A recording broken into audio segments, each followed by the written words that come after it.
कितना अच्छा लग रहा है ना आज़ादी से शॉपिंग करते हुए। अगर घर में बताकर आते कि हम मॉल जा रहे हैं तो वो हिटलर की औलाद किसी न किसी को हमारे साथ चिपका देता। वो सुकून से कहती अपने लिए ड्रेस देखने लगी। मेरे भाई के बारे में जबान संभाल कर बात किया करो। वो जो भी करते हैं हमारी भलाई के लिए करते हैं। उसके बराबर में खड़ी किरण ने दांत पीसते हुए कहा तो मुस्कान उसे तीखी नज़रों से घूरने लगी। मेरी फिक्र में क्यों घुलते हैं, अपनी बहन की फिक्र में घुले ना। वो गुस्से से कहती शीशे की तरफ मुड़ते हुए अपने साथ शर्ट लगाकर देखने लगी कि तभी अपने पीछे आते अक्स को देखकर उसी शर्ट से जल्दी से अपना मुंह छुपा लिया। वो मेन दरवाजे से अंदर दाखिल हो रहा था। ओह गॉड, ये यहाँ क्या कर रहा है? इतना बड़ा कोइंसिडेंट। होठों पर जबान फेरते उसने कदम दूसरी तरफ बढ़ाए थे। मैंने तो सूट के साथ दुपट्टा भी नहीं लिया, ये तो मुझे यहीं के यहीं सूली पर चढ़ा देंगे। वो होठों ही होठों में बड़बड़ाई थी। हर खुशी के मौके पर ये मौत का यमराज बनकर सर पर सवार हो जाता है। और ये गर्ल्स आउटलेट में क्या कर रहे हैं? बुरी तरह झुंझलाते हुए वो ट्रायल रूम की तरफ बढ़ने लगी थी। पर अचानक किरण का ख्याल आया, अगर वो पकड़ी जाती तब भी किरण के साथ उसका भी अंतिम संस्कार हो जाना था। वो वापस पीछे आई तो किरण कपड़े देखने में बिजी थी। चलो मेरे साथ फौरन। मुस्कान ने अचानक उसका हाथ खींचा कि किरण के हाथ से शर्ट जमीन पर गिरी। अरे पागल लड़की, कपड़े तो लेने दो, किरण ने झुंझलाते हुए कहा। कपड़ों की जगह कफन लेने की नौबत आ जाएगी, चुप करो, वो गुस्से से बोली और ट्रायल रूम के दरवाजे पर दस्तक देने लगी। ये लोग अंदर सो गए हैं क्या? किरण का हाथ छोड़ती अब वो दोनों हाथों से दरवाजे पर दस्तक दे रही थी। हम यहाँ की जगह बाहर चलते हैं ना, किरण ने अक्लमंदी का प्रदर्शन किया। तुम्हारा भाई दरवाजे के पास ही खड़ा है और साथ में उसके गार्ड भी खड़े हैं, मुस्कान ने परेशानी से कहा, जबकि किरण की सांसें तो अपने कंधे पर एक मजबूत हाथ का स्पर्श महसूस करते ही रुक सी गई थीं। वो इस स्पर्श को पहचानती थी। मुश्किल से नज़र उठाते उसने अपने बराबर में देखा जहाँ शिवांश सिंघानिया उसे गुस्से से घूर रहा था। डरते हुए उसने कुछ कहना चाहा, जब शिवांश ने होठों पर उंगली रखते उसे खामोश रहने का इशारा किया और किरण को पीछे हटाते सीने पर हाथ बांधते मुस्कान के पीछे खड़ा हो गया। मुस्कान के गहरे ब्राउन बाल लहराते हुए उसकी कमर पर झूल रहे थे। टाइट पजामा जो एंकल से काफ़ी ऊपर था, गोरे दमकते पैरों में काली स्लीपर्स और नाजुक सी पायल बहुत खूबसूरत लग रही थी। पैरों से होती हुई शिवांश की नज़र ऊपर की ओर उठी थी। ढीला ढाला सा कुर्ता पहने वो दुपट्टे से लापरवाह बड़ी ही जल्दबाजी में दिखाई दे रही थी। शिवांश का दिमाग एक पल में गर्म हुआ था। आखिर इस लड़की को दुपट्टा लेने में मुसीबत क्या आती है? उसे ये बात आज तक समझ नहीं आई थी। अचानक ही ट्रायल रूम का दरवाज़ा खोलती एक लड़की बाहर निकली थी और मुस्कान ने बिना देखे किरण समझते हुए पीछे खड़े शिवांश की कलाई पकड़ते उसे अपने साथ अंदर खींचा था। शिवांश भी उसके मुड़ने से पहले पीछे हुआ था। ट्रायल रूम का दरवाज़ा बंद करते हुए मुस्कान ने गहरी सांस ली, जबकि बाहर खड़ी किरण बुरी तरह होंठ को चलती कांपते हाथ चेहरे पर फेरने लगी। हे भगवान जी, आज बचा लें, आगे से कभी भी मुस्कान की बात नहीं मानूंगी। वो जल्दी जल्दी भगवान जी से प्रार्थना कर रही थी। शुक्र है यार, बच गए। पता नहीं तुम्हारा वो खड़ूस भाई आज हमारा क्या हाल करता। जरूर पिछले जन्म में बोतल के जिन रहे होंगे। जब देखो जहाँ देखो हम जहाँ पर भी होते हैं वहीं बोतल के जिन की तरह पिरकट हो जाते हैं। मेरा तो दिल करता है तुम्हारे भाई को गुद्दी से पकड़कर ऐसा चटकाऊं कि। गुस्से से बड़बड़ाते हुए अपने बैग से फ़ोन निकालते वो जैसे ही पलटी थी, आंखें जो पहले से ही बड़ी बड़ी थीं अब और भी बड़ी हो गई थीं। इससे पहले मुंह से जोरदार चीख निकलती शिवांश आगे बढ़ते मुस्कान के मुंह पर अपना हाथ रख चुका था। मुस्कान की हालत तो पल भर में ही मरने जैसी हो गई थी। शिवांश भाई, मैं मुस्कान नहीं हूँ, मैं तो कोई दूसरी लड़की हूँ, वो घबराहट में अपना माथा मसलते हुए कहने लगी। शिवांश ने गौर से उसे देखा। मुस्कान की टांगें हल्की हल्की कांप रही थीं, पर उसे रहम नहीं आया था क्योंकि हर बार उसकी हालत ऐसी होती थी, लेकिन वो बहुत ढीठ थी। हाँ मुस्कान, तो तुम सच में नहीं लग रही, उसके लहराते बालों को छूते हुए वो खतरनाक हद तक ठंडे शब्दों में बोला। तो मुस्कान ने फौरन हैंडबैग से दुपट्टा निकालते उसे अपने दोनों कंधों पर फैला लिया। फिर शिवांश की नज़रें अपने पैरों पर देखते शर्मिंदगी से अपने पैजामे को नीचे की ओर सरकाने लगी। प्लीज़ शिवांश भाई, इस तरह मत देखें, मेरे शरीर से मेरी आत्मा निकल जाएगी, वो शिवांश की खतरनाक नज़रों से घबराते हुए विनती करते शब्दों में बोली। जब उसे एक तरफ करते हुए शिवांश ने ट्रायल रूम का दरवाज़ा खोला और बाहर निकल गया। मुस्कान उसके पीछे ही बाहर निकली थी। वहाँ खड़ी सेल्स गर्ल और बाकी लड़कियां मुंह खोले हैरत से ये मंजर देखते हुए आपस में सरगोशियां करने लगीं। जबकि मुस्कान शर्मिंदगी से शिवांश के पीछे पीछे चलने लगी। किरण भी उनके साथ ही निकली थी। भगवान जी अपना कहर बरसाए तुम पर, मुस्कान की बच्ची, तुम शैतान का दूसरा रूप हो, मेरी जिंदगी की प्रॉब्लम्स की सबसे बड़ी जड़। किरण दांत पीसते हुए बोली, मैं नहीं, तुम्हारा भाई शैतान है, और तुम तो मुझसे बकवासी मत करो। मुस्कान भी धीमी आवाज में बोल रही थी। जब उनके आगे चलता शिवांश एकदम रुक गया। तुम दोनों की घुसर पुसर अब मुझे सुनाई नहीं देनी चाहिए। उसकी डांट पर वो दोनों गुलाम की तरह सर झुकाए उसके पीछे खड़ी हो गईं। प्रताप तुम गार्ड के साथ जाओ, मेरे साथ ये दोनों हैं। मॉल की पार्किंग एरिया में आते हुए उसने अपने मैनेजर से कहा तो प्रताप पीछे खड़े गार्ड की गाड़ी की तरफ बढ़ गया। ड्राइवर के दरवाजा खोलने पर मुस्कान और किरण दोनों पिछली सीट पर बैठ गईं और शिवांश खुद ड्राइविंग वाली सीट पर बैठ चुका था। पूरे रास्ते गाड़ी में खामोशी रही। शिवांश के माथे पर गहरे बल थे, जबकि मुस्कान और किरण के होठों पर भगवान जी का नाम लगातार जारी था। घुसर पुसर करने की अब हिम्मत नहीं थी, इसलिए सिर्फ एक दूसरे को घूरने से ही काम चलाया जा रहा था।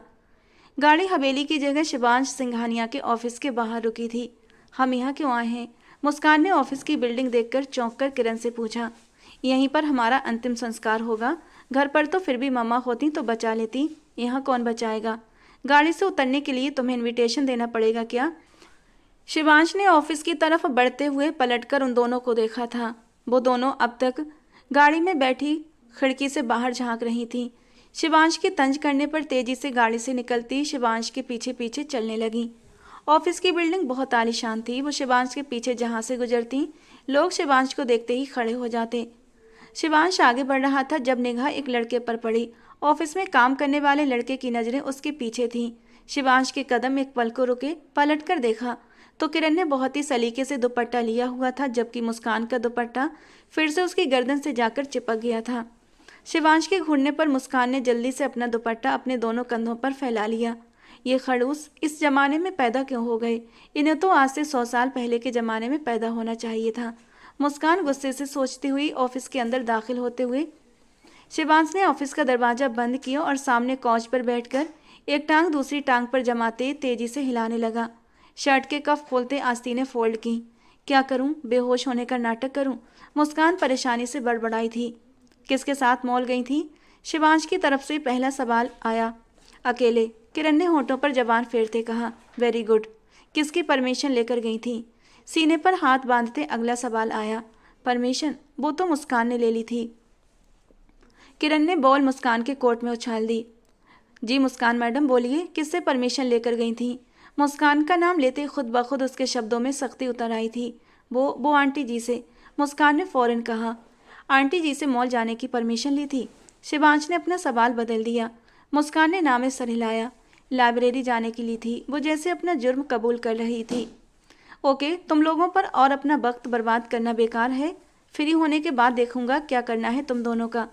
जब तक मेरी मीटिंग ख़त्म नहीं होती तुम दोनों यहीं खड़ी रहोगी, एक पल के लिए भी नहीं बैठोगी, और ना ही कुछ खाओगी और ना ही कुछ पी सकती हो। इस बार मेरी पूरी कोशिश होगी तुम दोनों की टांगें तोड़ दूं, ताकि बिना ज़रूरत अकेले घर से बाहर ना निकलो, और ये फैशन के नाम पर जो बेहूदगी हो रही है ना, ये भी ना हो। आखिर में कहते हुए उसने मुस्कान के पाँव की ओर इशारा किया था तो मुस्कान शर्मिंदगी से अपना चेहरा झुका गई। थोड़ी देर में उसका सेक्रेटरी अंदर आया और शिवांश को मीटिंग का शेड्यूल बताने लगा। मुस्कान और किरण एक कोने पर किसी बेकार चीज़ की तरह खड़ी हो गईं। तुम यहीं पर रहो और इनकी निगरानी करो। जब तक मैं नहीं आता ये बैठ नहीं सकती हैं और ना कुछ खा पी सकती हैं। शिवांश ने अपनी सेक्रेटरी को कहा और ऑफिस से बाहर निकल गया। उसका सेक्रेटरी वहीं सोफे पर बैठता अपना काम करने लगा। हमारी भी यार कोई इज्जत है। अब तुम्हारा भाई अपने नौकरों के सामने भी हमें यूँ बेइज्जत करेगा।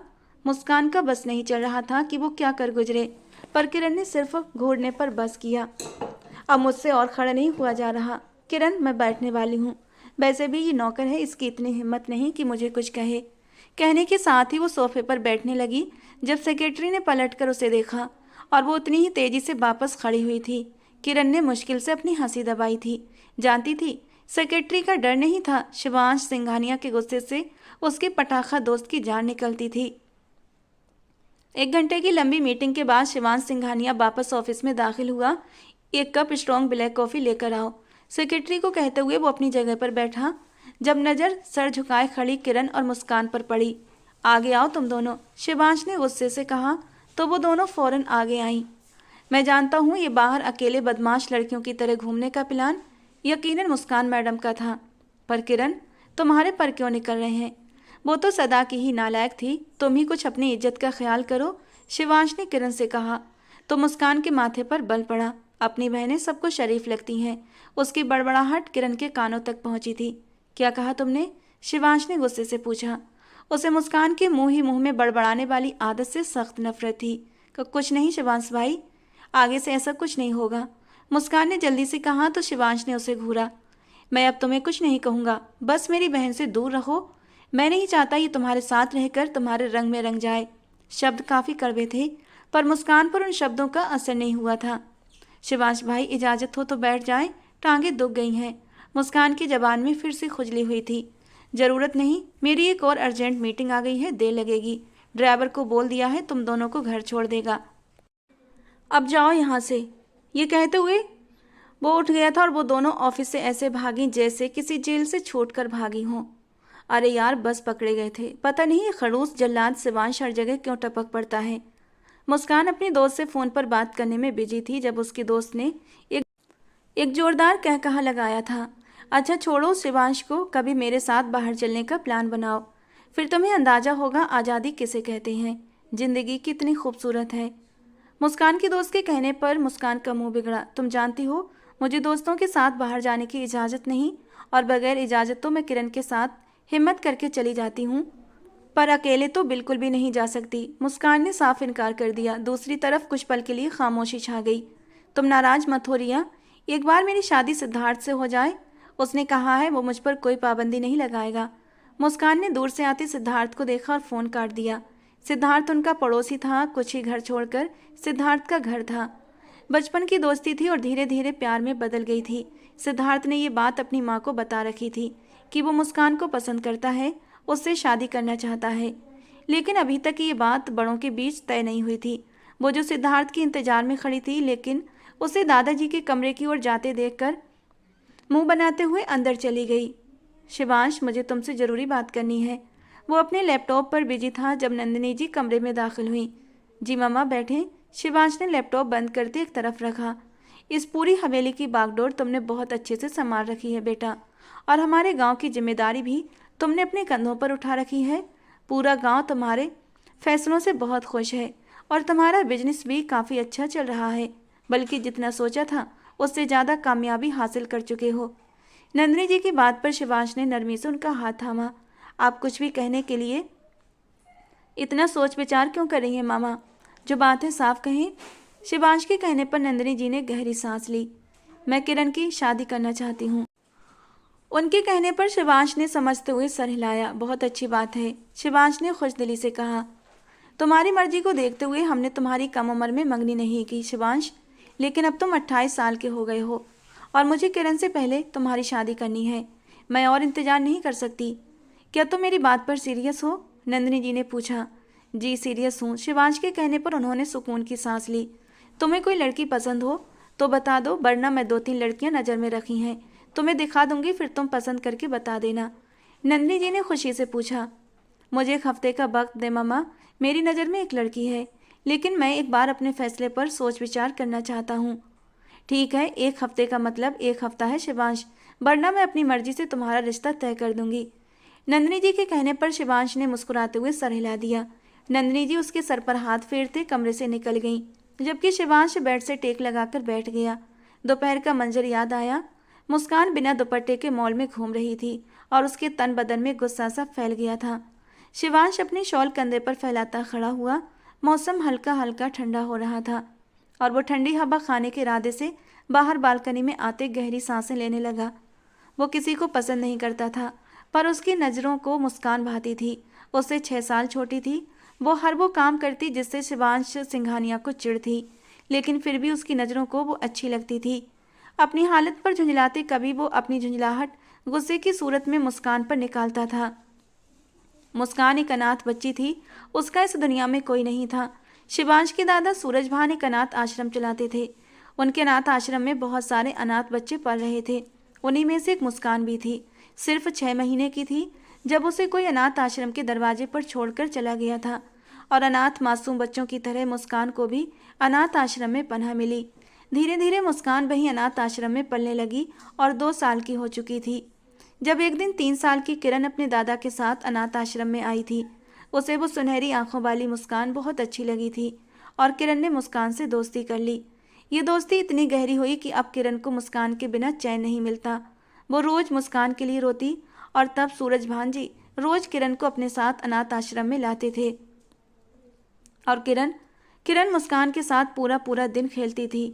और एक दिन मुस्कान को गोद लेने के लिए एक फैमिली आई थी और जब किरण को पता चला तो उसने रो रोकर पूरा घर अपने सर पर उठा लिया था। उस वक्त मुस्कान 5 साल की और किरण 6 साल की हो चुकी थी। उसने इस बात को अपने दिल पर इतना लगा लिया कि उसे तेज बुखार हो गया था। वो बेहोशी में भी मुस्कान का नाम ही पुकार रही थी और तब सूरज भांजी ने मुस्कान को हमेशा हमेशा के लिए अपनी फैमिली में रख लिया, अपनी पोती बनाकर। और मुस्कान की किस्मत बहुत अच्छी थी कि उसे हवेली में भी भरपूर प्यार मिला।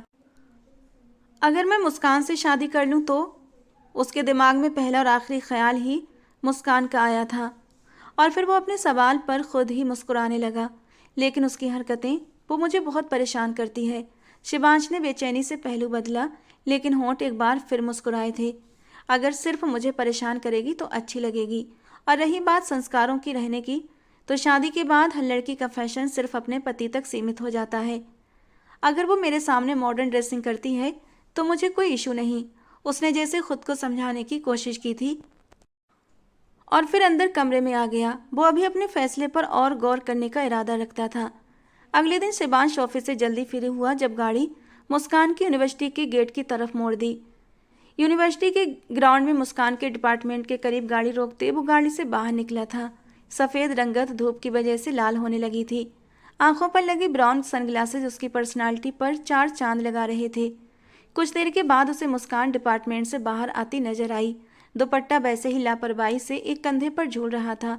चेहरे पर कुछ आवारा लटें बिखरी थीं। उसका हुस्न ऐसा था जैसे हाथ लगाओ तो मैला हो जाए। पर मुस्कान के साथ चलती लड़की को देखकर शिवांश के माथे पर कई बल पड़े। वो लड़की मॉडर्न जीन्स और tight half sleeve T shirt में थी। उस लड़की के वजूद के सारे उभार दिखाई दे रहे थे। टॉप इतना शॉर्ट था जो मुश्किल से उस लड़की की धड़कनों को छुपाए हुए था। बाकी उसका पेट साफ दिखाई दे रहा था। बहुत हैंडसम और हॉट बंदा खड़ा है सामने, रुको एक ट्राई मार कर आती हूँ। मुस्कान के साथ चलती रिया कहते हुए शिवांश की तरफ बढ़ी थी। जबकि मुस्कान की निगाहें शिवांश पर पड़ी तो सांसें गले में अटक गईं। जल्दी से दुपट्टा सही करते उसने रिया को रोकने की कोशिश की ताकि उसे बता सके कि वो कौन है, पर देर हो चुकी थी। रिया शिवांश के करीब पहुंच चुकी थी। हेलो, माई सेल्फ रिया करण। रिया ने शिवांश की तरफ हाथ बढ़ाया जबकि मुस्कान अपने चेहरे पर हाथ रखती अपना चेहरा छुपाने लगी। दिल किया जमीन फटे और वो उसमें समा जाए। शिवांश ने गुस्से से पूछा। उसे इस तरह की लिबरल लड़कियों से नफरत थी। वेरी रूड, रिया ने तारीफ करने वाले अंदाज में कहा जब शिवांश ने मुस्कान की तरफ इशारा किया जो मुंह छुपाने में बिजी थी। अरे वो लड़की, उसको छोड़ दो, वो इस टाइप की लड़की नहीं है, काफ़ी बोर और आंटी टाइप की है। रिया ने शिवांश का इशारा देखा जबकि मुस्कान सर झुकाए गाड़ी की तरफ आते गाड़ी का दरवाज़ा खोलकर अब फ्रंट सीट पर बैठ चुकी थी। रिया ने उसे हैरत से देखा जबकि मुस्कान ने उसे गुस्से से घूरा था। आप मुस्कान को जानते हैं? आई गेस आप जरूर शिवांश सिंघानिया होंगे। रिया ने जल्दी से खुद को संभालते हुए बेहद खुशी से कहा। पर शिवांश बिना जवाब दिए गाड़ी का दरवाज़ा खोलते ड्राइविंग सीट पर बैठ चुका था। कौन थी ये लड़की? शिवांश ने गुस्सा बर्दाश्त करते पूछा। इतनी सी देर में उसके दिमाग की नसें उभर चुकी थीं। क्लास फेलो है शिवांश भाई, और दोस्त भी। मुस्कान के कहने पर शिवांश के माथे के बल और भी गहरे हुए। इसीलिए तो तुम्हारी हरकतें बिगड़ती जा रही हैं। बागी हो रही हो तुम्हारी संगत ही खराब है। मुस्कान, इतना पढ़ने का क्या फ़ायदा अगर इंसान को अच्छे बुरे की पहचान ना हो। शिवांश ने गाड़ी ड्राइव करते हुए एक नज़र मुस्कान को देखा। आज उसका अंदाज हमेशा की बजाय काफ़ी नरम था। वो ऐसी नहीं है शिवांश भाई, बहुत शरीफ लड़की है। आप सिर्फ उसके बाहरी हुलिये से जज। वो बोल रही थी जब शिवांश ने उसकी बात सख्ती से काटी। तुम दोबारा उस लड़की के साथ दोस्ती नहीं रखोगी और ना ही उसके साथ बैठोगी। मैं तुम्हारे प्रिंसिपल से बात करूंगा कि वो तुम्हें उस लड़की से दूर रखें और तुम्हारा सेक्शन ही चेंज कर दें। शिवांश के कहने पर वो मुंह खोले शिवांश को देखने लगी। वो होता कौन था उसके पर्सनल मामलों में दखल देने वाला? आप ऐसा कैसे कर सकते हैं? ये मेरी पर्सनल चॉइस है कि मैं किससे दोस्ती रखूं और किससे नहीं। वो बुरी तरह झुंझलाई थी। शट अप, तुम उस लड़की से दोस्ती नहीं रखोगी। बस उस लड़की से क्या, तुम्हें यूनिवर्सिटी की किसी भी लड़की से दोस्ती रखने की ज़रूरत नहीं। पढ़ने आती हो तो पढ़ने पर ध्यान दो। उसे बहस करते देख शिवांश ने उसे गुस्से से डांटा था तो वो होंठ चबाती अपने आंसू रोकने लगी। उसके अचानक खामोशी पर शिवांश ने अपने माथे पर हाथ फेरते उसे तिरछी नज़रों से देखा था। आइसक्रीम खाओगी? शिवांश ने नरमी से पूछा।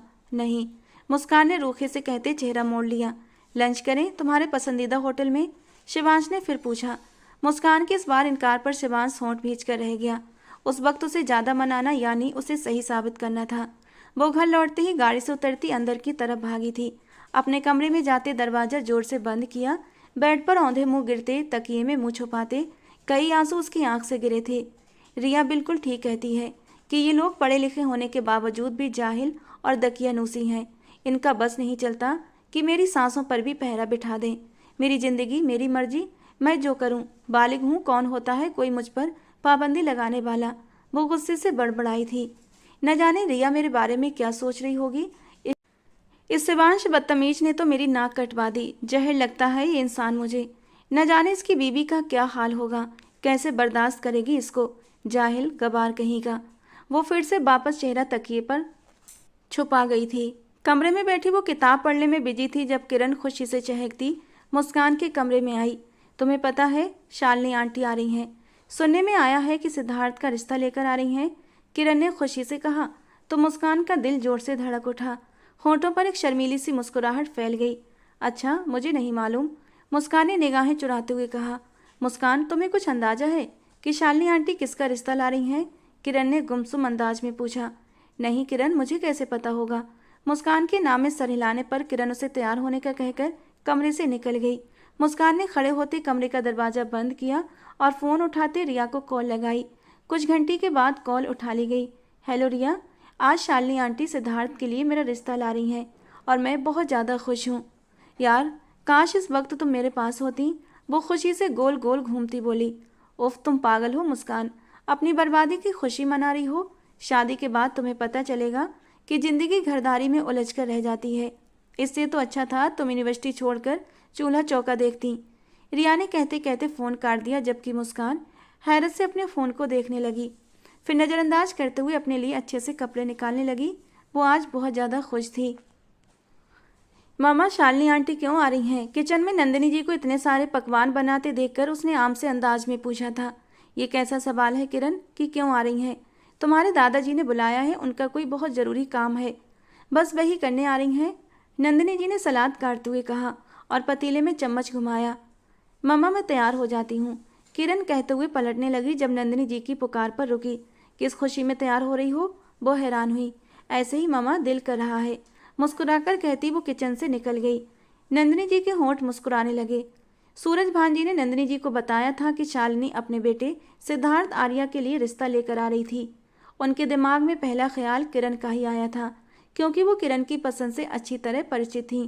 किरण सिद्धार्थ को पसंद करती थी। इस ख्याल को सोचते हुए वो सूरज भान जी से ये पूछना ही भूल गई कि वो किसके लिए रिश्ता लेकर आ रही है, क्योंकि हवेली में सिर्फ किरण ही तो नहीं थी, मुस्कान भी तो थी। वो बस सुबह से खाने पकाने के इंतजाम में लगी हुई थी। अरे नंदिनी भाभी, आप अकेले ही काम कर रही हैं, मुझे बुला लेती, हम दोनों मिलकर कर लेते। ये प्रिया जी थी, नंदिनी जी की देवरानी। प्रिया जी के 2 जुड़वा बच्चे हुए थे, लेकिन भगवान जी ने उन्हें बहुत बड़ा दुख दिया था, ऐसा दुख जिससे वो जिंदगी भर उभर नहीं सकती थीं। जब उनके बच्चे 10 साल के हुए तो उन्हें एक ऐसी अनोखी लाइलाज बीमारी थी जिसका कोई इलाज नहीं था। दोनों जुड़वा थे, इसीलिए ये बीमारी उनकी पैदाइशी थी और दोनों एक साथ इस बीमारी से जूझते हुए एक ही दिन इस दुनिया से चले गए थे और तब से वो दोबारा माँ नहीं बनी थी। लेकिन फिर धीरे धीरे उन्होंने मुस्कान के साथ अपना दिल बहलाना शुरू कर दिया था और इस हवेली में सबसे ज़्यादा मुस्कान को प्यार करने वाली प्रिया जी ही थी, क्योंकि मुस्कान के साथ में उनकी ममता को थोड़ा सा सुकून मिला था। अरे प्रिया, ये किचन का काम मैं देख लूँगी, तुम बस बाहर की सफाई और सेटिंग वगैरह चेंज करवा लो, नंदिनी जी ने जल्दबाजी में कहा। क्या बात है नंदिनी भाभी, शालिनी कौन सा पहली बार हमारे घर आ रही है जो इतना इंतजाम? प्रिया जी ने नासमझी से पूछा। इस बार वो ख़ास मकसद के लिए आ रही है प्रिया, किरण के रिश्ते के लिए आ रही हैं और मैं नहीं चाहती कोई भी कमी रहे। नंदिनी जी खुशी से बोली तो प्रिया जी मुस्कुराती हुई किचन से बाहर निकल गईं। वो नौकरानी से लॉन्ज और ड्राइंग रूम की सेटिंग चेंज करने का कहती मुस्कान के कमरे की ओर बढ़ी, क्योंकि वो जब से यूनिवर्सिटी से आई थी कमरे में बंद थी। ये इतनी तैयारी किस खुशी में? प्रिया जी ने कमरे में दाखिल होते हुए पूछा। शालिनी आंटी आ रही है ना, इसीलिए तैयार हुई थी। मुस्कान ने बालों में कंघा करते हुए खुशी से कहा। तो शालिनी आंटी तो पहले भी आती थीं, आज इतनी तैयारी की खास वजह? किरण के रिश्ते के लिए आ रही हैं मुस्कान, तुम्हारे रिश्ते के लिए नहीं, प्रिया जी ने मुस्कुराते हुए कहा। तो मुस्कान की मुस्कान सिमट गई थी। आपको ये किसने कहा कि शालिनी आंटी किरण के रिश्ते के लिए आ रही हैं? मुस्कान ने जल्दी से प्रिया जी के सामने आते हुए पूछा। अभी नंदिनी भाभी ने बताया है, प्रिया जी ने उसके सर पर हाथ फेरते हुए कहा। और अब वो मुस्कान का हाथ थामते बेड पर बैठी थी। मुस्कान ने गहरी सांस ली। लेकिन आंटी मेरी बात गौर से सुने, जरूर नंदिनी आंटी को गलतफहमी हुई है। शालिनी आंटी किरण के रिश्ते के लिए नहीं, बल्कि शालिनी आंटी मेरे और सिद्धार्थ के रिश्ते के लिए आ रही हैं, मुस्कान ने बताया। तो वो ना समझी से उसे देखने लगी। तुम इतने यकीन से कैसे कह सकती हो? कहीं तुम? प्रिया जी के माथे पर अचानक बल पड़े। ओफ आंटी जी, शालिनी आंटी मेरे ही रिश्ते के लिए आ रही हैं। सिद्धार्थ मुझे पसंद करता है और मैं भी सिद्धार्थ को पसंद करती हूँ। बस आपसे मेरी विनती है, प्लीज़ रिश्ते के लिए इनकार मत करना और ना ही सोचने का वक्त लीजिएगा। अगर आपने सोचने का वक्त लिया ना तो मुझे यकीन है नंदिनी आंटी कोई ना कोई पंगा खड़ा कर देंगी। अगर उन्होंने ये सोच लिया है कि शालिनी आंटी किरण के रिश्ते के लिए आ रही हैं तो वो बिल्कुल भी बर्दाश्त नहीं करेंगी कि शालिनी आंटी मेरा रिश्ता मांगें। इसलिए आप बस अंकल जी से बात कर लें कि वो फ़ौरन हाँ कर दें। प्लीज़ प्लीज़ आंटी जी, वो उनसे जिद करते हुए बोली। और उसे उम्मीद थी कि प्रिया जी उसकी बात ज़रूर सुनेंगी। आखिर बचपन से उसने सबसे ज़्यादा ममता प्रिया जी और उनके पति अजय जी से ही बटोरी थी। दोनों अपने बच्चों के जाने के बाद मुस्कान को ही अपनी बेटी समझने लगे थे, जबकि प्रिया जी तो उससे मुंह खोले हैरत से देख रही थीं। तो तुमने मुझे बताया नहीं मुस्कान कि तुम और सिद्धार्थ एक दूसरे को पसंद करते हो? मैं तो तुम लोगों की दोस्ती को। प्रिया जी अफसोस से उसे देख रही थीं। कुछ गलत नहीं किया आंटी जी, हमने कभी कोई गलत बात भी नहीं की, लेकिन हम दोनों जानते हैं कि हम दोनों एक दूसरे को पसंद करते हैं। इसीलिए बस मुझे उसने कहा कि वो मेरा रिश्ता लाना चाहता है और मैंने हाँ कर दी। शादी तो आपको मेरी करनी ही है ना? और जब सिद्धार्थ मेरा रिश्ता ला रहा है तो प्लीज़ इनकार मत करिएगा, मुस्कान ने उम्मीद भरे अंदाज में कहा। मुस्कान के कहने पर प्रिया जी ने गहरी सांस ली, फिर उसके चेहरे पर हाथ फेरा और कमरे से निकल गईं। उनका दिल बैठा जा रहा था। नंदिनी जी तो खुशी से तैयारी में लगी थीं। ये सोचकर उनका दिल हौलने लगा कि जब शालिनी किरण की जगह मुस्कान का रिश्ता मांगेंगी तो उनका क्या रिएक्शन होगा। तुम कहाँ जा रहे हो शिवांश? नंदिनी जी किचन से निकली तो शिवांश को बाहर जाते देखते हुए फौरन उसके पास आई। इस वक्त शाम के 6 बज रहे थे और शालिनी जी घर पहुँचने ही वाली थीं। जरूरी काम से जा रहा हूँ मम्मा, शिवांश ने फ़ोन देखते बिजी अंदाज में कहा। ऐसे कैसे जा सकते हो? आज बहुत ख़ास दिन है, शालिनी आ रही है, मैंने तुम्हें बताया था ना। और ऐसे मौके पर भाई का होना ज़रूरी होता है। बहन के रिश्ते के होते वक्त उन्होंने शिवांश को कहा तो शिवांश उनके कंधे पर हाथ रखकर मुस्कुरा दिया। मम्मा, रिश्ता कहीं बहुत दूर से नहीं आ रहा, सिद्धार्थ देखा भाला है मेरा, लेकिन मैं फिर भी कोशिश करूँगा कि जल्दी आ जाऊँ, आप परेशान मत हो। ये कहते हुए वो उनका आशीर्वाद लेता हुआ बाहर निकल गया। नंदिनी जी भी वापस किचन में चली गईं। शालिनी जी आई तो सब उनसे पहले से भी ज़्यादा अच्छे से मिले थे। किरण वाइट फ्रॉक में खूबसूरती से तैयार होकर नीचे आई थी। शालिनी जी ने उसकी बलाएं ली। ये मंजर देखकर नंदिनी जी का दिल खुशी से फूल गया, जबकि बराबर में बैठी प्रिया जी का दिल और भी हौलने लगा। उन्होंने अपने माथे पर आया अनदेखा पसीना साफ किया। प्रिया, मुस्कान कहाँ है? दिख नहीं रही, शालिनी जी ने नरम शब्दों में पूछा। सो रही होगी, उसे घरेलू घरदारियों से कोई लेना देना नहीं है। बस यूनिवर्सिटी जाती है, वापस आकर सो जाती है, खाती है और फिर दोबारा से फिर सो जाती है। नंदिनी जी ने हंसते हुए एक एक करके उसकी बुराई गिनवाई थी। प्रिया जी को अच्छा नहीं लगा था, वहीं शालिनी जी भी खामोश हो गई थी। अभी कुछ ही पल गुजरे थे जब मुस्कान सीढ़ियाँ उतरते नीचे आई थी। काली फ्रॉक पहने, बाल कमर पर खुले छोड़े हुए थे, आंखों में काजल। इतनी सी तैयारी में ही वो गजब ढा रही थी। प्रिया, रिश्ता तो किरण का आया है ना, फिर ये मुस्कान इस तरह तैयार क्यों हुई है? नंदिनी जी ने नासमझी से प्रिया जी से पूछा। किरण उसकी दोस्त है, खुश होगी किरण की खुशी में, और सबको सबकी खुशी में खुश होना चाहिए, प्रिया जी ने कहा, जबकि नंदिनी जी ने भी धीरे से मुस्कुरा दिया। हाँ, बात तो ठीक है, मैं भी बहुत ज़्यादा खुश हूँ, उन्होंने धीमी आवाज़ में प्रिया जी से कहा। तो प्रिया जी मुश्किल से मुस्कुराईं। इतने में दादाजी भी आ गए और प्रिया जी और नंदिनी जी के पति भी आ गए। इधर उधर की बातें शुरू हुईं। उसके बाद खाने की टेबल लगाई गई। सब खाने की टेबल पर बैठे थे। शालिनी जी की निगाहें बार बार मुस्कान की तरफ उठ रही थीं। मुस्कान निगाहें झुकाए खाना खाने में बिजी थी। आंटी, ये आप पनीर टिक्का ट्राई करें ना, आपको बहुत पसंद आएगा। किरण ने पनीर टिक्का शालिनी जी की तरफ बढ़ाया तो शालिनी जी ने मुस्कुराकर प्लेट थाम ली। मैं यहाँ एक ख़ास मकसद के लिए आई थी। मैं वो अपना मकसद अंकल जी के आगे पहले ही रख चुकी हूँ, लेकिन आप सबके आगे रखना भी ज़रूरी है। मैं यहाँ सिद्धार्थ के रिश्ते के लिए आई थी। उन्होंने बात शुरू की तो किरण का चेहरा शर्म से गुलाबी होने लगा, जबकि मुस्कान का दिल बहुत ज़ोर से धड़क उठा। बोलो शालिनी, हमारे बीच ऐसा कोई रिश्ता नहीं है कि बीच में किसी भी तरह की झिझक आए। हमारा तुम्हारा आना जाना तो सालों का पुराना है। बिल्कुल एक फैमिली की तरह हैं हम लोग, सुरेश जी ने खुशी से कहा। तो किरण, जो कि किरण के पिताजी थे, मैं अपने बेटे सिद्धार्थ के लिए मुस्कान का हाथ मांगना चाहती हूँ। मुझे मुस्कान शुरू से ही सिद्धार्थ के लिए बहुत पसंद है, पर मैंने कभी अपनी राय का इजहार नहीं किया क्योंकि बच्चे छोटे थे। पर अब मुझे लगता है कि हमें शादी कर देनी चाहिए, यही सही वक्त होता है। शालिनी जी के कहने पर नंदिनी जी को एक हिच्चू सा लगा। प्रिया जी उनकी पीठ थपकने लगी। सब उनकी तरफ देख रहे थे। सॉरी, खाने में ज़्यादा मिर्ची थी शायद, नंदिनी जी कहते हुए टेबल से उठी थी, जबकि किरण का गुलनार होता चेहरा एकदम सफ़ेद पड़ गया था। उसके लिए यहाँ बैठना भी मुश्किल हो रहा था। मैं मम्मा को देख कर आती हूँ, ये कहते हुए वो फ़ौरन खड़ी हुई थी और कमरे से बाहर निकल गई। शालिनी जी को ये सब कुछ अजीब लगा था, जबकि प्रिया जी सब कुछ समझ रही थीं। मुस्कान की निगाहें ऊपर उठने से इनकारी थीं। मुझे लगता है नंदिनी भाभी को मेरी बात पसंद नहीं आई, शालिनी जी ने अफसोस से कहा। ऐसा कुछ नहीं है शालिनी, मैं नंदिनी को पहले से ही बता चुका था कि तुम रिश्ते के लिए आ रही हो। उसे कोई ऐतराज़ नहीं था, दादाजी ने कहा। जब मुस्कान अपना चेहरा साफ करते हुई एक मुस्कुराती नज़र शालिनी जी पर डालते शर्माते हुए वहाँ से चली गई, जबकि प्रिया जी मुस्कुराने लगी थीं। उन्हें मुस्कान अपनी बेटियों की तरह प्यारी थी, तो उन्हें ये रिश्ता दिल से पसंद आया था, क्योंकि सिद्धार्थ एक अच्छा लड़का था, बेहद समझदार और सुलझा हुआ। प्रिया जी अब और उनके पति अजय जी को भला और क्या ऐतराज़ हो सकता था। और फिर वहीं टेबल पर बैठे बैठे इस रिश्ते के लिए हाँ हो गई थी। किरण रोती हुई अपने कमरे में गई। बेड पर गिरते आंसू लड़ी की सूरत में उसकी आंखों से निकलने लगे। तभी नंदिनी जी कमरे का दरवाज़ा खोलती अंदर आईं। मामा प्लीज़ यहाँ से अभी चले जाएं, इस वक्त तो कोई बात मत करिएगा, किरण ने सख्ती से कहा। परेशान क्यों होती हो, मैं बात करूँगी ना तुम्हारे दादाजी से।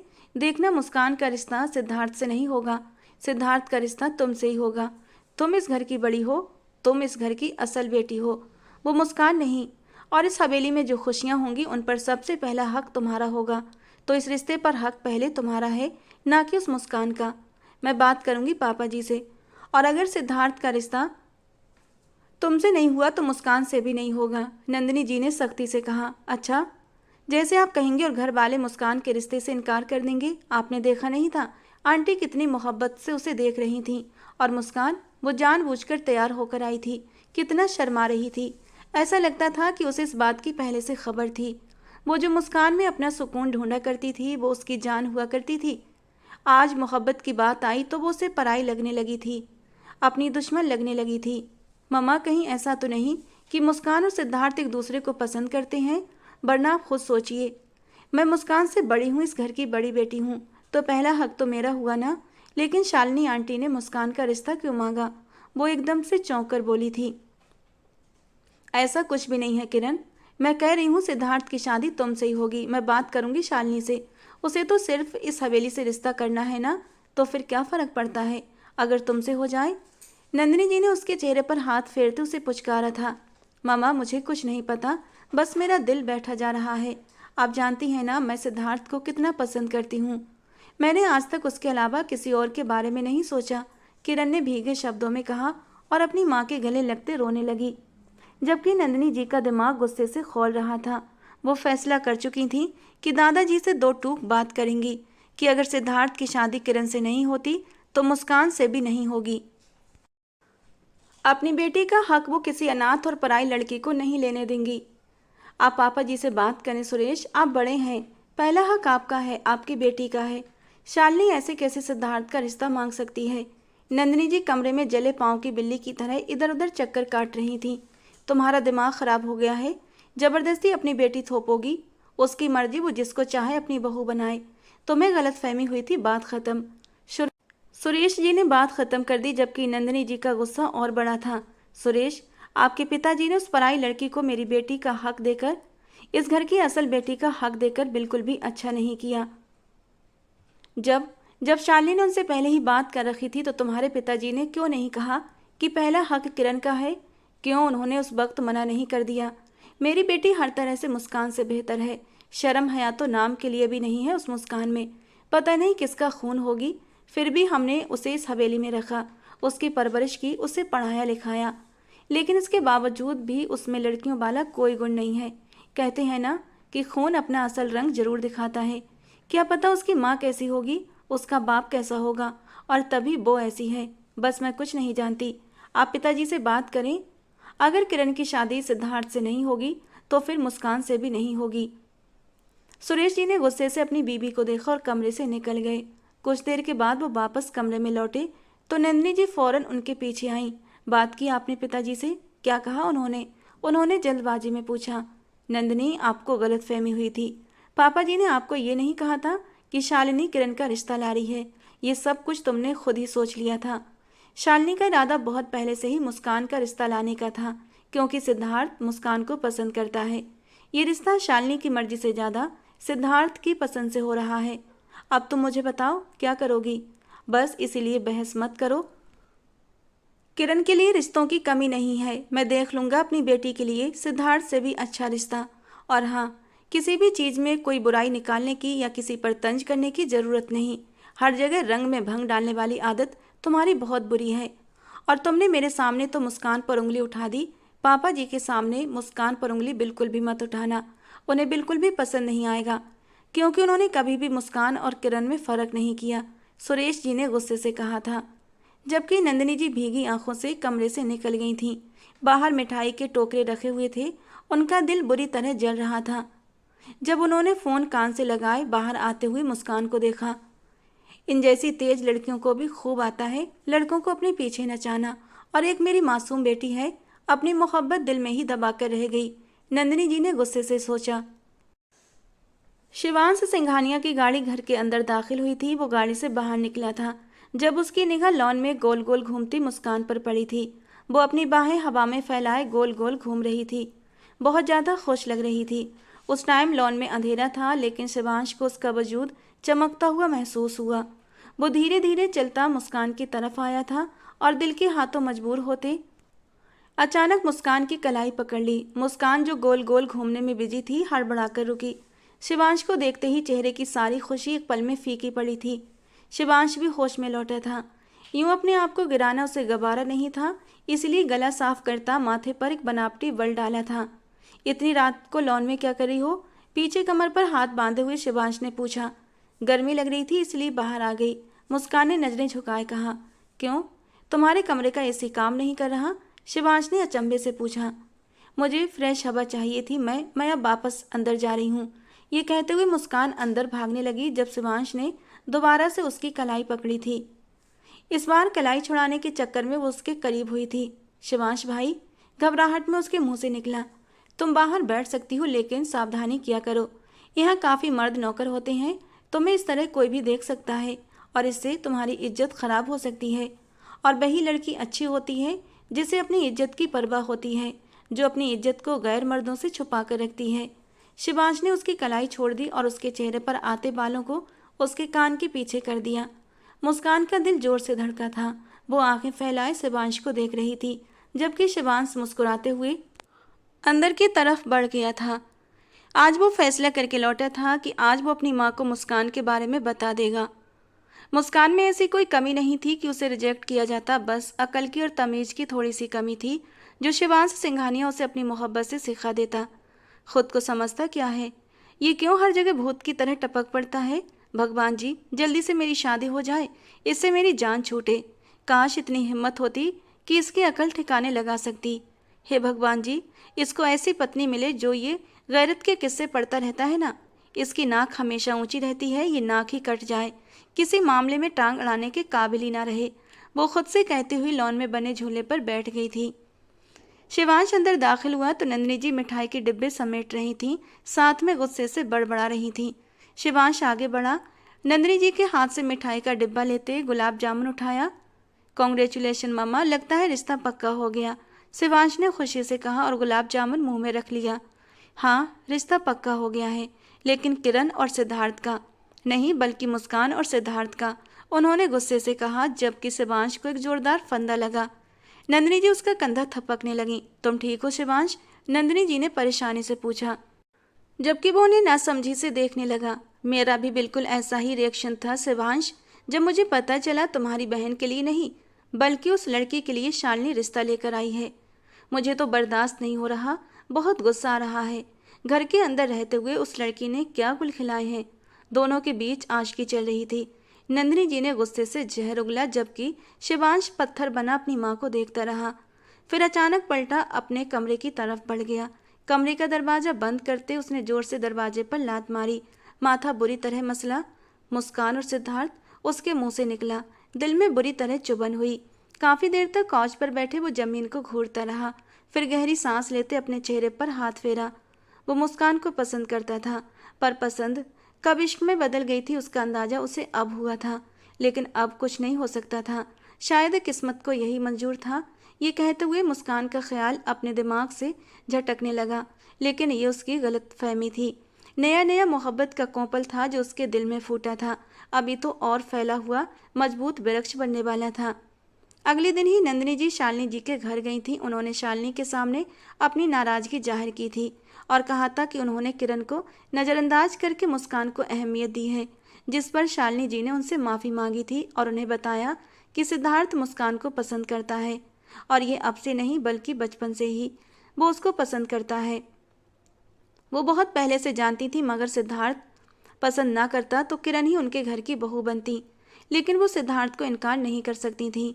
ये सुनकर नंदिनी जी अपना सा मुंह लेकर घर लौट आई थीं। कुछ देर के बाद किरण उनके कमरे में आई थी। मम्मा, आप आंटी के पास गई थी ना? आंटी ने क्या कहा? किरण ने बेचैनी से पूछा।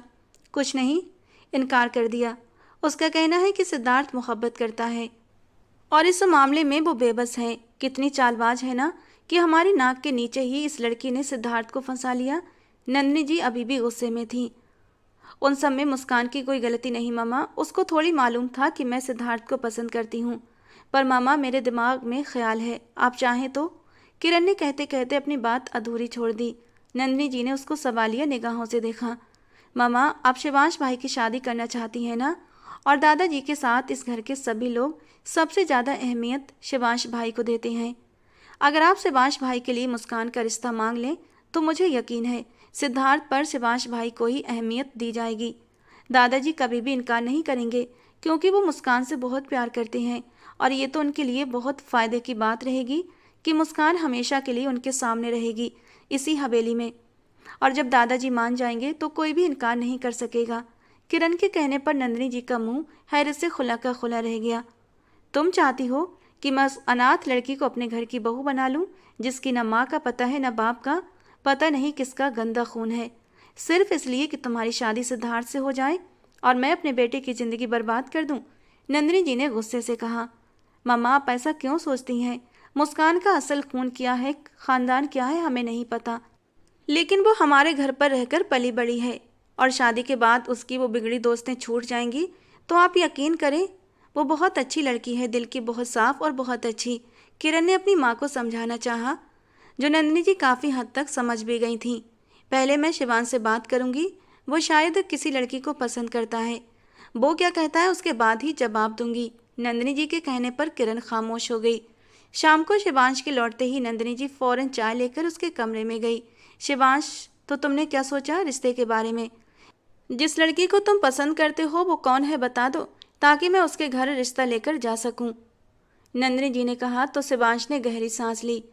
मामा, मेरे पास कोई लड़की नहीं है और जिस लड़की को मैं पसंद करता था वो कहीं और मंगनी कर चुकी है। अब आप जहाँ चाहें मेरी शादी कर दें, बस ध्यान रखिएगा लड़की बहुत ज़्यादा संस्कारी हो, उठने बैठने का उसे सलीका हो, पढ़ी लिखी हो, और बस कुछ नहीं चाहिए। शिवांश के कहने पर नंदिनी जी के माथे पर परेशानी की लकीरें उभर आईं। वो तो मुस्कान के साथ उसका रिश्ता करने का सोच रही थी, पर जो जो खूबियां वो बता रहा था मुस्कान में एक भी खूबी नहीं थी। शिवांश, कोई भी लड़की शादी से पहले इतनी संस्कारी और इतनी समझदार नहीं हो सकती। शादी के बाद तो मोहब्बत से उससे डील करोगे तो वो तुम्हारे रंग में रंग जाएगी। बस तुम इतना विश्वास रखो, मैं तुम्हारे लिए अच्छी लड़की ही पसंद करूंगी, जो इस घर के लिए भी अच्छी होगी। उनके कहने पर शिवांश हल्का सा मुस्कुरा दिया। हाँ, मोहब्बत से ढालना शायद आसान होता, अगर मोहब्बत होती तो। मुस्कान को भी तो उसने मोहब्बत से अपने रंग में ढालने का सोचा था। ठीक है मम्मा, जैसा आपको सही लगे। ये कहते शिवांश ने बात खत्म कर दी। नंदिनी जी का चेहरा खुशी से जगमगा उठा। वो कमरे से निकलने लगी जब कुछ सोचते हुए रुकी। शिवांश, मुझे तुम्हारे कमरे की सफाई करवानी थी, तुमने सुबह मना किया था इसलिए नहीं करवाई। नंदिनी जी ने कहा, मम्मा मैं फ़िलहाल बहुत थका हुआ हूँ, आराम करना चाहता हूँ। तो तुम एक काम करो, तुम किरण के कमरे में जाकर आराम कर लो। वैसे भी वो तुम्हारी मासी की तरफ गई है, देर से आएगी। जब तक मैं तुम्हारे कमरे को भी सेट करवा दूंगी। नंदिनी जी ने कहा तो शिवांश कमरे से बाहर चला गया और नंदिनी जी नौकरानी को बुलाकर शिवांश के कमरे की सफाई करवाने लगी। किरण के कमरे में आते ही शिवांश ने एसी ऑन किया, कंबल सर पर ताना और बेड पर लेट गया। लाइट भी ऑफ कर दी। अभी शिवांश की आंख लगी एक ही पल हुआ था जब अचानक कमरे का दरवाजा खुला। ओह, तो किरण मैडम यहाँ सो रही हैं। लगता है रिजल्ट चेक नहीं किया तुमने। मुझे नालायक होने के ताने दे रही थी ना। देखो कितने हाई ग्रेड से मैंने सेमेस्टर क्लियर किया है। खुशी से अपने हाथ चूमती वो कमर पर हाथ रखकर किरण के कंबल में दुबके वजूद को देखते हुए कहने लगी। कल से न जाने क्यों किरण कमरे में दुबक कर बैठी थी, पर उसे इस बात का अंदाजा नहीं था कि खाली नंदिनी जी को ही गलतफहमी नहीं हुई थी, बल्कि किरण को भी गलतफहमी हुई थी। उसे सिद्धार्थ के लिए किरण की पसंद का अंदाजा नहीं था। किरण, उसने धीरे से पुकारा पर कोई जवाब न आया। कुछ सोचते हुए वो मुंह पर हाथ रखते मुस्कुराई थी। अपनी आस्तीनें चढ़ाकर गहरी सांस ली और भागते हुए जोर से किरण के ऊपर कूद गई। कंबल में सोते शिवांश को लगा जैसे कोई भूकंप आ गया हो। उसने हड़बड़ाकर उठना चाहा, पर अपने ऊपर मौजूद वजूद का वजन महसूस करते पत्थर रह गया। किरण, तुम इतनी ठोस ठोस क्यों लग रही हो? कंबल के नीचे किरण का ठोस वजूद महसूस करते मुस्कान बड़बड़ाई थी। उसकी बड़बड़ाहट शिवांश ने आराम से सुनी थी। बेवकूफ़ लड़की, फौरन उठो मेरे ऊपर से, शिवांश गुस्से से चिल्लाया था। हे भगवान जी, मुझे तुम्हारी आवाज़ तुम्हारे उस खड़ूस भाई जैसी क्यों लग रही है? खामोशी महसूस करके मुस्कान ने उसके ऊपर लेटे लेटे ही उसके चेहरे से कंबल हटाया था और किरण की जगह शिवांश का चेहरा देखते चीख मारते उसके ऊपर से नीचे गिरी थी। नहीं नहीं भगवान जी, हर बार ये भयानक इत्तेफाक मेरे साथ ही क्यों होता है? नीचे गिरते वो आंखें बंद करके बोली थी, जबकि उसकी बड़बड़ाहट पर शिवांश सिंघानिया, जो अपना कंधा सहला रहा था, झटके से उठकर बैठा था। रिश्ता पक्का हो गया है तुम्हारा, शादी होने वाली है। अब तो थोड़ी तमीज और मेच्योरिटी का प्रदर्शन कर लो। शिवांश गुस्से से दांत पीस कर बोला था। मैंने अब क्या किया?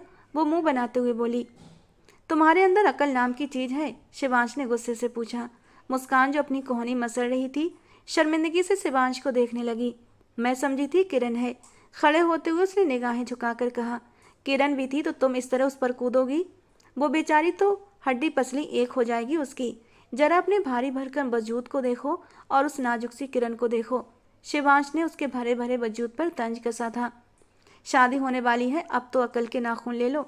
ये सब शादी के बाद नहीं चलता। न जाने क्यों आज उस पर गुस्सा करने का दिल नहीं कर रहा था, इसीलिए अंदाज न चाहने के बावजूद नरम हो गया था और हमेशा की तरह वो उसका नरम अंदाज देखते हुए फैली थी। कुछ दिन की मेहमान हूँ शिवांश भाई, फिर इस घर से चली जाऊंगी, फिर आपको यही हरकतें याद आएंगी। शिवांश का नरम अंदाज देखते वो आज थोड़ा प्यार से बोली थी तो शिवांश के दिल में कुछ बुरी तरह चुभा था। या तो शायद वो हमेशा रहने वाली थी। तुम्हें गलतफहमी क्यों है कि तुम मुझे याद आओगी? एक बार तुमसे जान छूट जाए फिर मैं बला टलने की खुशी में गरीबों को खाना खिलाऊंगा। शिवांश तंजिया अंदाज में बोला, जबकि मुस्कान को ये बात बुरी तरह दिल पर लगी थी। वो खामोशी से एक नज़र शिवांश को देखते वहाँ से निकलने लगी जब शिवांश ने उसे बुलाया था। उसका यूँ खामोश हथियार डाल देना उसे पसंद नहीं आया था। दिल किया कि वो कुछ देर उससे और बहस करे, जैसे हमेशा करती थी। चुप क्यों हो गई? शिवांश ने सीरियसली पूछा। आप मुझे पसंद नहीं करते, मैं भी आपको पसंद नहीं करती। मेरा मतलब आपकी डांट को। मैंने हमेशा किरण की तरह आपको अपना भाई ही समझा, पर आपने मुझे कभी किरण की तरह अपनी बहन नहीं समझा। वो अफसोस से कहती कमरे से निकल गई। उसकी बात पर शिवांश के होठों पर एक जख्मी सी मुस्कुराहट फैल गई। बिल्कुल ठीक कहकर गई थी वो। शिवांश ने उसे कभी अपनी बहन नहीं समझा था। नींद तो आनी नहीं थी, इसीलिए वो किरण के कमरे से बाहर निकल गया। ऐसे क्या अर्जेंट बात है नंदिनी कि तुमने सबको जमा कर लिया? राजेश जी ने परेशानी से पूछा। अपनी बीवी से उन्हें हमेशा ही डर महसूस होता था। कमरे में दादाजी के साथ प्रिया जी, अजय जी, सुरेश जी सब मौजूद थे। नंदिनी जी ने सबको जमा तो कर लिया था, पर अब बात करना मुश्किल हो रहा था। फिर गहरी सांस लेते खुद को बोलने के लिए तैयार किया। मैं यहाँ अपने शिवांश की बात करने आई हूँ। परसों शालिनी मुस्कान का रिश्ता मांग कर गई है और आप सबने हाँ कर दी बिना मशवरा मांगे। पर मैं इस रिश्ते पर राजी नहीं हूँ, क्योंकि मैंने मुस्कान को हमेशा अपने शिवांश के लिए देखा है। अगर मुझे पता होता आप लोग मुस्कान के रिश्ते में इतनी जल्दबाजी करेंगे तो मैं पहले ही रिश्ता मांग लेती। नंदिनी जी के कहने पर सब हैरत से एक दूसरे को देखने लगे। दादाजी के माथे पर बल पड़े। मुस्कान का पहला हक मेरा है पापा जी। 5 साल की थी तब आप मुस्कान को इस घर में लेकर आए थे। उस दिन से ही अपने बच्चों में और मुस्कान में कभी कोई फ़र्क नहीं किया। मुझे वो बच्ची शुरू से ही बहुत पसंद थी, चुलबुली सी, नटखट सी। मैंने तो न जाने कब का सोच रखा था कि मैं इस शरारती और नटखट सी मुस्कान को अपनी बहू बनाऊंगी, ताकि मेरे घर में हर वक्त चहल पहल मची रहे। उन्होंने इमोशनल ब्लैकमेल करना शुरू कर दिया। नंदिनी, तुम्हारा दिमाग सही है, क्या बकवास कर रही हो? सुरेश जी उनके कान में धीरे से बोले और नंदिनी जी ने उन्हें खामोश रहने का इशारा कर दिया। ये बात पहले कर लेती भाभी, लेकिन अब तो हम शालिनी को हाँ कर चुके हैं, अजय जी ने अफसोस से कहा। तो हाँ ना में भी बदली जा सकती है अजय। रिश्ता ही हुआ है, कोई शादी तो नहीं हो गई ना? और ख़ानदान के अंदर मामला है, किसी को खबर नहीं होगी। शालिनी जी भी समझ जाएंगी। नंदिनी जी ने जैसे अपना फैसला सुनाया। बहू, अपना दिमाग जरा कम चलाओ। शिवांश हमें जान से प्यारा है, पर एक बार जबान देने के बाद हम मुकर नहीं सकते। हम मुस्कान का रिश्ता सिद्धार्थ से तय कर चुके हैं और दोबारा ऐसी बात सोचना भी मत। दादाजी ने नंदिनी जी को गुस्से से देखकर कहा, जबकि सुरेश जी भी अफसोस से अपनी बीवी को देखते कमरे से निकल गए। नंदिनी जी आंसू पोंछती कमरे में आई थीं। मिल गया सुकून। तमाशा लगाकर कितना मना किया था मैंने कि अपने दिमाग से ये बेकार के ख्याल निकाल दो। किरण के रिश्ते के लिए तुमने शिवांश का रिश्ता पेश कर दिया। तुमने रिश्तों की मर्यादा ही खत्म कर दी। गुस्से से कहते वो कमरे से निकल गए थे, जबकि एक और दुख नंदिनी जी के साथ जुड़ गया था कि सिद्धार्थ की अहमियत उनके बेटे से ज़्यादा थी। 2 दिन के बाद शालिनी जी दोबारा आई थीं सिद्धार्थ और मुस्कान की शादी की तारीख लेने, और इस बार नंदिनी जी ने कमरे से बाहर निकलने की तकलीफ नहीं उठाई थी। तो बस मैं ज़्यादा इंतजार नहीं कर सकती, मेरी मुस्कान मुझे दे दो। इसी महीने की आखिरी तारीख को मैं शादी की डेट फाइनल कर लूँ, शालिनी जी ने कहा तो सब मुस्कुराने लगे। मुस्कान उनके पहलू में ही बैठी थी। शिवांश होंठों पर मुट्ठी रखे खामोशी से मुस्कान को देख रहा था। वो शर्मा रही थी और ये रूप उसने मुस्कान का पहली बार देखा था। तुम क्यों इतने खामोश बैठे हो शिवांश? शालिनी जी ने पूछा। मैं तो हमेशा से ही खामोश ही रहता हूँ आंटी जी, शिवांश ने मुस्कुराते हुए कहा। उसकी बात पर मुस्कान ने मुंह टेढ़ा कर लिया, जो शिवांश ने आराम से देखा था। सबकी रजामंदी से शादी तय हो चुकी थी। अगले दिन से ही घर में शादी की तैयारियां शुरू हो गई थीं। तुम यूनिवर्सिटी जाते हुए अपने बैग में मेकअप वगैरह कब से रखने लगी? मुस्कान कमरे में दाखिल होती उसे बैग में मेकअप का सामान रखते देख किरण ने पूछा। इतने दिनों में वो पहली बार मुस्कान के कमरे में आई थी। अरे यार जरा धीरे, कोई सुन लेगा। वो मेरी शादी होने वाली है ना, तो रिया ने मेरे लिए एक छोटी सी पार्टी अरेंज की है, तो हम यूनिवर्सिटी बंक करके वहाँ जाएंगे, वो खुशी से कह रही थी, जबकि किरण के माथे पर बल पड़े। तुम्हारी शादी होने वाली है मुस्कान, अब तो अकल का इस्तेमाल करो कुछ। यूँ छुप छुप कर जाने वाली हरकतें छोड़ दो, इस तरह घर बसाओगी? किरण का अंदाज आज बहुत कड़वा था। मुस्कान के माथे पर भी बल पड़ा। तुम्हारे साथ छुप छुप कर जाती थी, तब तो तुम्हें कोई ऐतराज नहीं होता था, अब बहुत ऐतराज हो रहा है।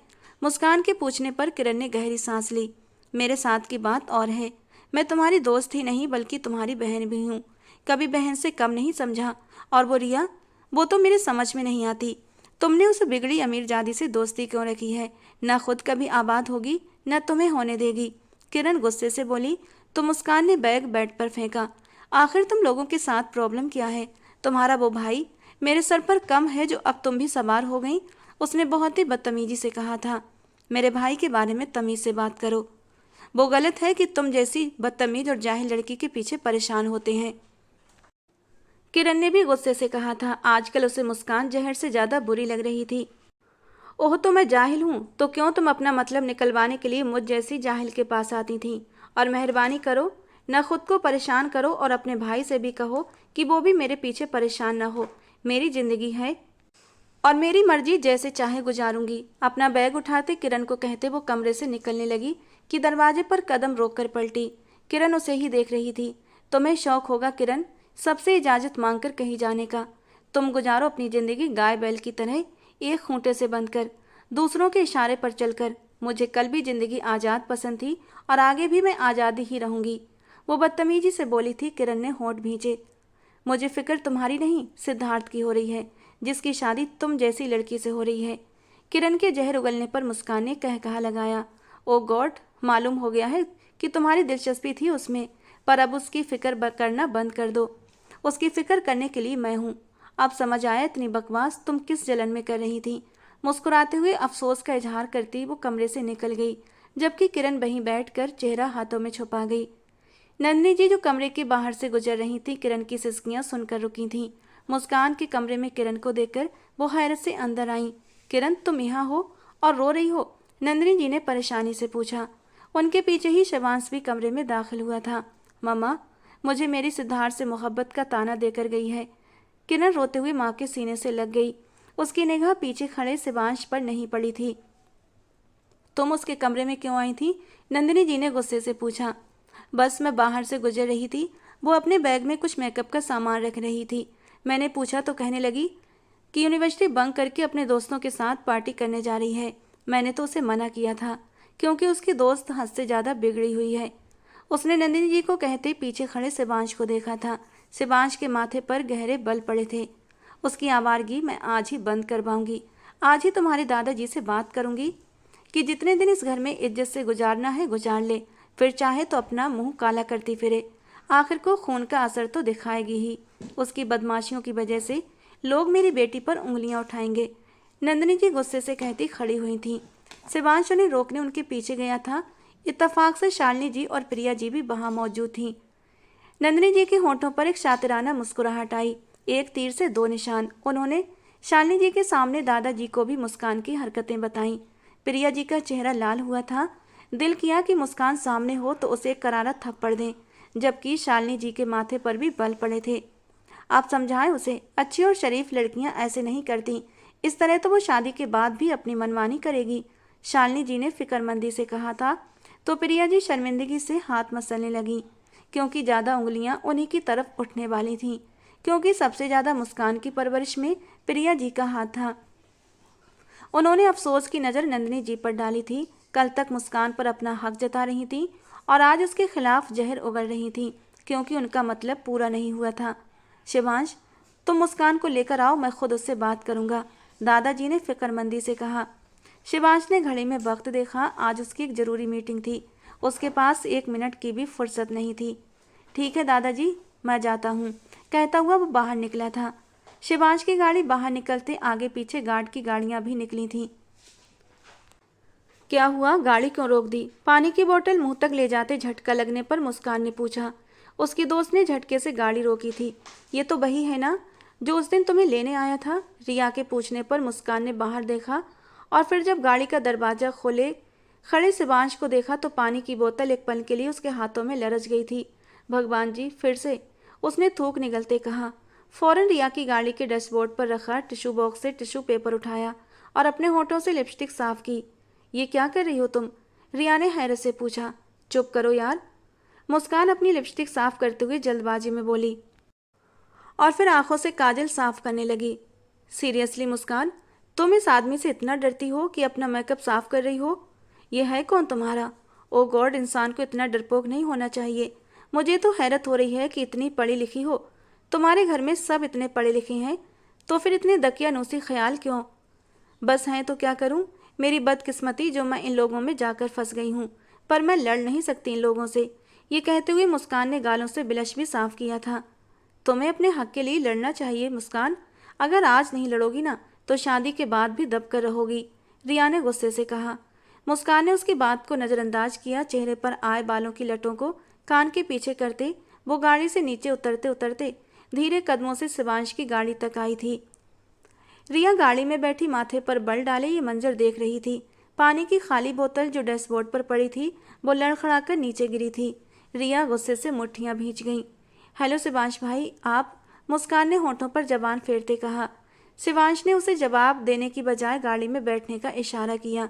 मुस्कान खामोशी से गाड़ी की तरफ बढ़ी थी, पर कदम पत्थर हो रहे थे। जब शिवांश को रिया की गाड़ी की तरफ जाते देखा, शिवांश को अपनी गाड़ी की तरफ आते देख रिया भी अपनी गाड़ी से नीचे उतरी थी। मुस्कान हड़बड़ाकर शिवांश के पीछे आई। मैंने मुस्कान को मना किया था, पर मुस्कान ने मेरी बात नहीं मानी। अब मैं डायरेक्ट आपको मना कर रहा हूँ। आप मुस्कान से दोस्ती नहीं रखेंगी। ना मुस्कान आपके साथ कहीं बाहर जाएगी ना आएगी। मुस्कान से दूर रहें, वरना मुझे मजबूरन एडमिन के पास जाना पड़ेगा, शिवांश ने सख्ती से कहा। और रिया का चेहरा गुस्से से लाल पड़ा था। बच्ची नहीं है मुस्कान, बालिग है। उसे अपनी ज़िंदगी पर पूरा हक है, और आप मुस्कान को अपने इशारों पर चला सकते हैं, मुझे नहीं चला सकते, रिया गुस्से से बोली। शिवांश जबड़े भींच गया, फिर समझने के अंदाज में सर हिलाया। पीछे पलटा तो मुस्कान उसके पीछे ही खड़ी थी। एक झटके से मुस्कान की कलाई सख्ती से पकड़ी और उसे गाड़ी का दरवाजा खोलते फ्रंट सीट पर धक्का दिया। ये सारा मंजर रिया ने जलती आंखों से देखा था। शिवांश ने गाड़ी में बैठकर गाड़ी स्टार्ट की। मुस्कान का चेहरा अब तक लाल अंगारा हो चुका था। उसकी बर्दाश्त खत्म हो चुकी थी। पहले किरण की बेकार बातें और अब शिवांश का यूं हक जताना। ये आपने बिल्कुल भी ठीक नहीं किया, वो पहली बार शिवांश के सामने बोल रही थी। शिवांश ने चौंक कर उसे देखा। गुस्सा पहले ही था, ऊपर से मुस्कान की बगावत ने उसे आग लगाई थी। मेरी बहुत गलत सोच थी तुम्हारे बारे में। मैं सोच रहा था कि तुम मोहब्बत से सुधर जाओगी, पर मैं गलत था, शिवांश ने कहा। तो मत सोचिए मेरे बारे में इतना। भगवान के लिए थक गई हूँ मैं। मेरी ज़िंदगी है, मेरी मर्जी, मैं इसको जैसे चाहे गुजारूँ। आप कौन होते हैं मुझ पर हुक्म चलाने वाले? आप मेरे बाप नहीं हैं, आप मेरे कुछ भी नहीं लगते, मुस्कान गुस्से से बोली थी, जबकि शिवांश के शब्द उसके गले में अटक गए थे। मुस्कान इतनी बदतमीजी पहली बार कर रही थी। वो जिद्दी थी लेकिन बदतमीज कभी नहीं थी। मुस्कान, तुम्हें अंदाजा नहीं है कि तुम किससे बात कर रही हो और कैसे बात कर रही हो, शिवांश ने गुस्से से दांत पीसते हुए कहा। मालूम है मुझे कि मैं शिवांश सिंघानिया से बात कर रही हूँ। मैं आपकी बहुत इज्जत करती हूँ, लेकिन अब और अपने मामलों में किसी की दखलंदाजी बर्दाश्त नहीं कर सकती। ये मत करो, वो मत करो, यहाँ मत जाओ, वहाँ मत जाओ, इसके साथ मत बैठो। ये हक आपको किसने दिया कि आप मेरे दोस्तों की इंसल्ट करें? वो आज पूरी तरह लड़ने के मूड में थी और अब शिवांश के पास कोई शब्द नहीं बचे थे। अगर वो और कुछ कहता तो मुस्कान और बदतमीजी करती। उसे अपनी पसंद पर आज बहुत अफसोस हुआ था कि उसने इस लड़की को पसंद किया था। गाड़ी घर के पोर्च में रुकी तो मुस्कान गाड़ी रुकते ही दरवाज़ा खोलते नीचे उतरी थी। घर के अंदर कदम रखा तो दादाजी, प्रिया जी, शालिनी जी लॉन्च में ही बैठे थे। प्रिया जी उसे देखते ही खड़ी हुई थीं और मुस्कान के सामने आई थीं। आंटी जी, शिवांश भाई से कहें कि वो मुझे और मेरे मामलों में ना बोलें। आज उन्होंने मेरी दोस्तों को। अभी उसने इतना ही कहा था कि प्रिया जी के हाथ से पड़ने वाला थप्पड़ उसके शब्द उसके मुंह में ही तोड़ गया था। गाल पर हाथ रखे वो बेयकीनी से प्रिया जी को देखने लगी। प्रिया जी उसका बाजू पकड़ते उसे अपने साथ खींचते उसके कमरे में लेकर आई थीं। तुम्हें शर्म नहीं आती मुस्कान? इस तरह नाक कटवाओगी तुम हमारे ख़ानदान की? इस तरह जलील करोगी? मेरी परवरिश पर उंगली उठवाओगी? यूनिवर्सिटी बंक करके तुम कहाँ जाती रही हो? मुझे तो मालूम भी नहीं था कि तुम यूनिवर्सिटी बंक करती हो। बेशरम लड़कियों की तरह बाहर फिरती हो, गुलछर्रे उड़ाती हो। प्रिया जी चिल्लाई तो मुस्कान आंखों में आंसू लेकर उन्हें देखने लगी।